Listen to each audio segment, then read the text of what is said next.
Now, before you go, you've just spent a couple of weeks in Australia. You no doubt would have picked up on the growing culture of self-loathing among the political left here, similar to the US and the UK.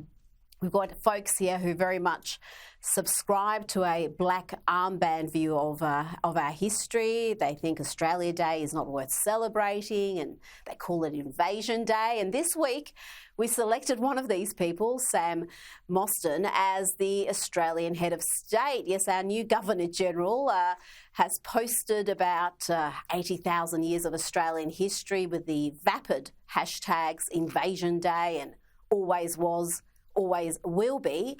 Douglas, her appointment as Governor-General has been called an insult to mainstream Australians, but I've got to say, she is a media darling.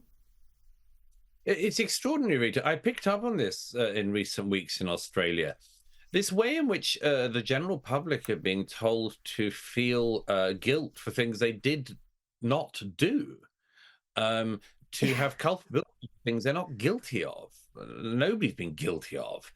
And what we really have in these sorts of figures are people, they don't feel, my friend Lionel Shriver corrected me on this some time ago, and I'll follow her correction.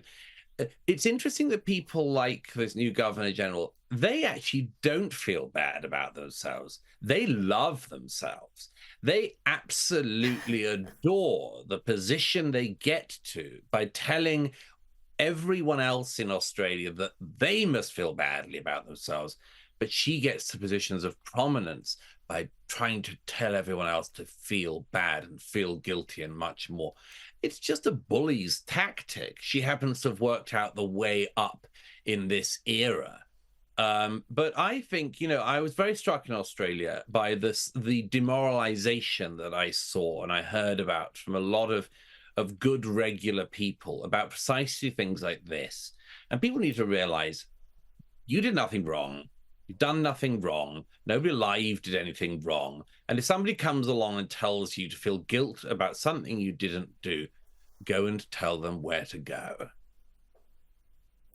Oh, absolutely. I know so many people who feel deeply insulted, hurt by things like always was, always will be, Invasion Day, because they love this country.